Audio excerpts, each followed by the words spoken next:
ભારતીય જનતા પાર્ટીના નર્મદા જિલ્લાના પ્રમુખ નીલ રાવ જે દારૂડિયો આજે ઘણા બધા અમારા ગુણગાન ગાય છે। અમે કેસો થયેલા છે જામનગરમાં, એરેસ્ટ વોરંટ નીકળેલા છે તમારી પર। ભાઈ એવા તો કયા કાંડ કર્યા કે તમારે જામનગર સુધી તમારે ત્યાં ગાડી પૂનમો ભરવા જવી પડે છે। ડીવાયએસપી જે જિલ્લાના વડા કહેવાય, આજે ડીવાયએસપી સાહેબને દારૂ પીધેલી ફૂલ હાલતમાં ધાક ધમકી આપી, ગાળાગાળી કરી કે આવા દારૂડિયાઓ જે આટલી બધી એમની પર એફઆઈઆરો છે, આટલા બધા કૌભાંડો કર્યા છે, ગરીબ લોકોના નામે લોનો લીધેલી છે। નર્મદા જિલ્લામાં આમ આદમી પાર્ટી અને ભારતીય જનતા પાર્ટીના નેતાઓ વચ્ચે એકબીજા ઉપર આક્ષેપ પ્રત્યે આક્ષેપોનો જબરદસ્ત મારો ચાલી રહ્યો છે। રાજકીય નિવેદનબાજીથી શરૂ થયેલો આ વિવાદ વ્યક્તિગત હુમલાઓ અને વ્યક્તિગત ધંધાઓ અને માલ મિલકતો અને સગા સંબંધીઓ સુધી આવી પહોંચ્યો છે। ત્યારે નર્મદા આમ આદમી પાર્ટીના પ્રમુખ નિરંજન વસાવા દ્વારા ફરી એકવાર ભાજપના જિલ્લા પ્રમુખ નીલ રાવના ભૂતકાળને વગોળતા સ્ફોટક ખુલાસા મીડિયા સામે કર્યા છે।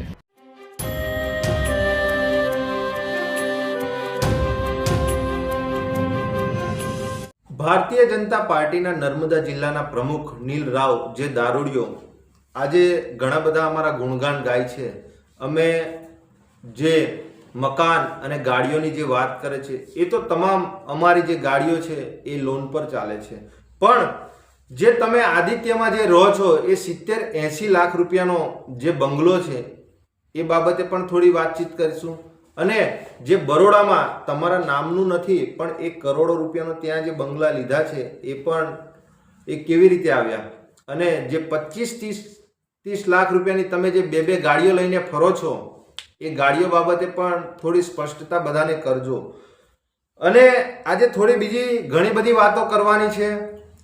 જે એમના ધર્મપત્ની છે, આજે જમીનોની એ ભાઈ જે વાત કરે છે, એમના ધર્મપત્નીના નામે સ્ટેચ્યુ ઓફ યુનિટી પાસે મોટા પીપરિયા ગામે 15 થી 20 એકર જમીન, આજે 1 એકર જમીનનો ભાવ 2 થી 3 કરોડ રૂપિયા ત્યાં ચાલે છે। તો ત્યાં આ 40-50 કરોડની જમીન આ ક્યાંથી આવી? એવા તો એ ભાઈ કઈ ખેતી કરે છે, એમાં એટલી બધી કેળો કે શેરડી પાકે છે કે કયા એવા બિઝનેસમેન છે? આ એના તમામ સર્વે નંબર છે 44, 67, 69,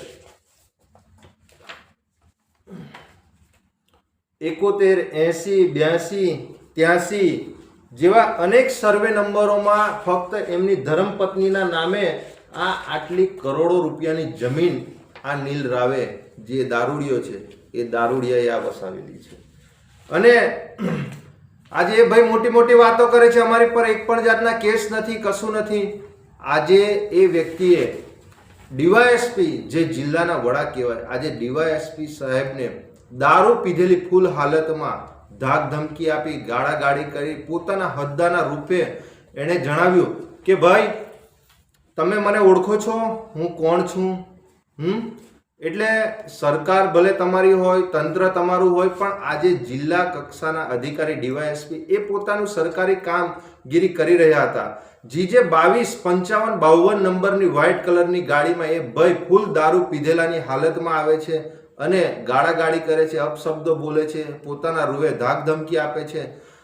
આ એના પર 24 કલાક એ ભાઈ જેલમાં જઈ આવેલો છે, રાત્રિ જેલમાં રોકાયો છે, અને આ એના તમામ આ પ્રમાણ છે। એ પ્રમાણની જે વાત કરે છે, આ પ્રમાણ છે એ દારૂડિયાના। અને એ ભાઈ એવું કહે છે અમારી પર કોઈ પણ જાતના એફઆઈઆર નથી, કોઈ પણ જાતની કેસો થયેલા નથી। તો ભાઈ આ જામનગરમાં જે તમારી પર જે આ 6 કેસો થયેલા છે, 5 થી 6 કેસો થયેલા છે જામનગરમાં, એરેસ્ટ વોરંટ નીકળેલા છે તમારી પર। ભાઈ એવા તો કયા કાંડ કર્યા કે તમારે જામનગર સુધી તમારે ત્યાં ગાડી પૂનમો ભરવા જવી પડે છે? આ નસવાડીમાં તમારી પર એફઆઈઆર થયેલી છે, એના આ કેસ નંબર છે। આ રાજપીપળા કોર્ટમાં પણ તમારા 6 થી 7 કેસો ચાલે છે। તો તમે બહુ સફાયો મારો છો કે અમે કોઈ પણ જાતના એવા કૃત્ય કરતા નથી, અમે રાષ્ટ્રીય પાર્ટીના જિલ્લા પ્રમુખ છે, અમારી પાર્ટીને ડેમેજ કરવાનું એવા અમે કોઈ બી કારનામા કરતા નથી। તો આ બધા ક્યાંથી? અને સાથે સાથે જે ઘણા બધા લોકો પાસેથી અમારી પાસે રજૂઆતો આવે છે કે સાહેબ અમારા લાખો રૂપિયા અમે એમની સાથે ઉઠતા બેઠતા છીએ, પણ તેમ છતાં પણ આજે આ લાખો કરોડો રૂપિયાનો આ દારૂડિયાએ બૂચ માર્યો છે. આજે એ ભાઈ સત્તામાં છે એટલે કોઈ બોલી નથી શકતું, કોઈ રજૂઆત નથી કરી શકતું. સાથે રહીને એમની સાથે લાખો રૂપિયાનો આ ભાઈ બૂચ મારેલો છે. અને ઘણા બધા લોકો તો એ લોકો એવા છે કે એ લોકો આજે કોર્ટ કચેરી પણ ગયા છે, કોર્ટ કચેરી પર પણ ગયા છે. આ એના તમામ જે ચેક બાઉન્સ થયા હોય એના તમામ પુરાવા છે. એ ભાઈ ચેકો આપી દે છે, મોટી મોટી વાતો કરે છે, પણ આજે આ એના તમામ પુરાવા છે.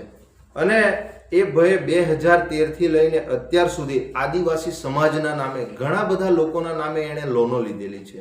આજે પણ તે ભરપાઈ કરી નથી. આજે પણ તે લોકો પર નોટિસો આપવામાં આવે છે. એમના EMIઓના લીધે એમનું સિવિલ સ્કોર ખરાબ છે. અને આજે પણ તે લોકો આજે કોર્ટ કચેરી અને પૂનમો આજે તે લોકો ભરી રહેલા છે. તો તેવા લોકોની પણ અમારી ઉપર રજૂઆતો આવે છે. આજે અનાજ ચોરની જે મોટી મોટી વાતો કરે છે ભાઈ તમારા ઘરમાં જ રેશન કાર્ડ ચાલે છે, પાટણા ગામમાં તમારા પરિવારમાંથી જ ચલાવે છે. આજે ત્યાંથી ઘણા બધા લોકોની અમારી પર રજૂઆતો આવે છે. ત્યાં ગાડી આજે તમે જે નાનપણથી મોટા થયા છો એ અનાજ ખાઈને જ તમે મોટા થયા છો. જે રેશન કાર્ડનું જે તમારા ત્યાં ચાલે છે એ અનાજ ખાઈને તમે મોટા થયા છો.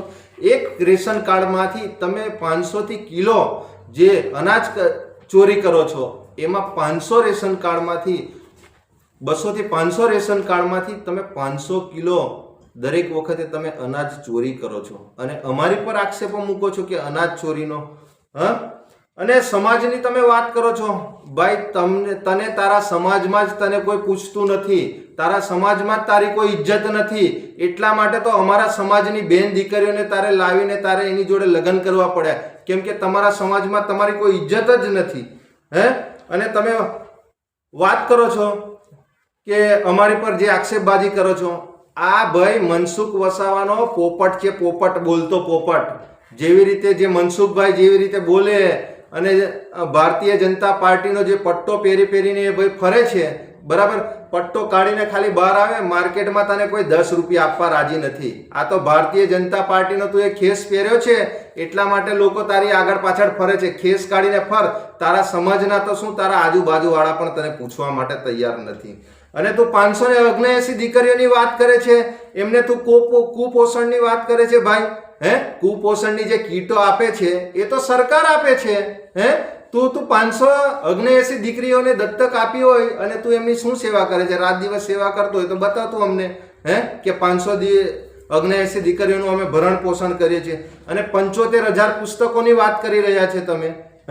75,000 જે પુસ્તકો આપી હતી, તો ત્યાં આગળ પેલી જે નોટબુકો છે એ નોટબુક પર તો દેશના વડાપ્રધાનનો ફોટો હતો. એ પૈસા ક્યાંથી લાવ્યો? કયા બિલો પાસ કર્યા તે બી અમને કહેજે. તું એક નંબરનો ખંડણી ચોર છે, બરાબર. લોકો પાસેથી પૈસા ઉઘરાવી લોકોનું લાખો રૂપિયાનું કરી અને આજે તારી પર કોર્ટ કચેરીમાં કેસો ચાલે છે, જામનગરમાં કેસો ચાલે છે. પોતે દારૂડિયો છે. અને મોટી મોટી વાતો કરે છે કે અમે આ પાર્ટીના એ છીએ એટલે અમને કોઈ બદનામ ના કરી શકે. ભાઈ તું કેટલો દૂધે ધોવેલો છે તે બધા જ જાણે છે અહીંયા ગાડી. અને તારી પાસે આવક કરતા આટલી બધી સંપત્તિ કેવી રીતે આવી ભાઈ? એવા તો તારા બાપ દાદા એવા કઈ લાખો કરોડો રૂપિયા મૂકી ગયા હતા, તો આટલી બધી સંપત્તિ તું એ રાતોરાત આજે સ્ટેચ્યુની બિલકુલ બાજુમાં તું એ વસાવી લીધી. આટલી બધી સંપત્તિ આવી ક્યાંથી તારી પાસે? આ વ્યક્તિએ ફક્ત ભારતીય જનતા પાર્ટીનો ખેસ પહેરીને પોતાના રાજકીય રોટલા શેકવાનો પ્રયત્ન કરે છે. એટલે ભારતીય જનતા પાર્ટીના નેતાઓ પણ ચેતી જાય અને જોઈ લે આ વ્યક્તિ એક નંબરનો દારૂડિયો છે. અને એ વ્યક્તિ નું એવું મંતવ્ય છે કે ભાડ में જાય જનતા અપના કામ બનતા. અને અમે પણ માનહાનિનો દાવો મૂકવાના છે આવનારા દિવસોમાં. એ વ્યક્તિએ જે અમારી પર આક્ષેપો કર્યા છે એ તમામ આક્ષેપો એને પૂરા સાથે એને રજૂ કરવા પડશે. આજે નિરંજન વસાવા કોઈ બુટલેગર નથી, કોઈ દારૂનો ધંધો એ કરતો નથી. એ અમારી પર જે બીજા ઘણા બધા આક્ષેપો મૂક્યા છે એ તમામ આક્ષેપોને અમે કોર્ટ કચેરી સુધી લઈ જઈશું અને એને માનહાનિનો દાવો મૂકશું. કેમ કે અમે રાષ્ટ્રીય પાર્ટીના આજે નર્મદા જિલ્લાના પ્રમુખ છીએ. એટલે અમારી ઉપર જે આ આક્ષેપો મૂક્યા છે એ આક્ષેપોને તમામ પુરાવા સાથે એ ભયે અમારી પર રજૂ કરવો પડશે અને આવનારા દિવસોમાં જે આ ભયે જે આ ખોટા કેસો અને આ લોકોનું જે આ કરી બેઠેલા છે તો જરા એનું પણ તમે ધ્યાન રાખજો કે વિજય માલ્યા અને નીરવ મોદી જેવું આ વ્યક્તિ ના કરી જાય, કેમ કે સત્તામાં બેસી અને ક્યાંક ને ક્યાંક સત્તાનો દુરુપયોગ કરી અને એ પોતાના રાજકીય રોટલા શેકી અને આ લાખો રૂપિયાનું એ આ કૌભાંડો કરી રહ્યો છે. એટલે મારે તો ભાજપના નેતાઓને, જે પ્રદેશના અધ્યક્ષ હોય કે પછી આપણે છોટાઉદેપુરના સાંસદ હોય, ભરૂચના સાંસદ હોય, અહીંના ધારાસભ્ય હોય કે આવા દારૂડિયાઓ જે આટલી બધી એમની પર એફઆઈઆરો છે, આટલા બધા કૌભાંડો કર્યા છે, ગરીબ લોકોના નામે લોનો લીધેલી છે અને અનાજ ચોરી તો એ પોતે કરે છે, એવા ઘણા બધા લોકોની અહીંયા ગાડી અમારી પર નાની મોટી આ ભય બાબતે રજૂઆતો આવે છે. તો પાર્ટી તરફથી પણ આ ભાજપનો જે ખેસ પહેરીને ભારતીય જનતા પાર્ટીનો નર્મદા જિલ્લાનો પ્રમુખ જે દારૂડિયો છે એની પર શું એક્શન લે છે એ અમે આવનારા દિવસોમાં અમે જણાવશું. અને અમે એ ભાઈને કીધું છે કે ભાઈ તમે હજુ તારીખ, સમય અને સ્થળ નક્કી કરો. હજુ અમારી પાસે આના સિવાય પણ ઘણા બધા પુરાવા છે.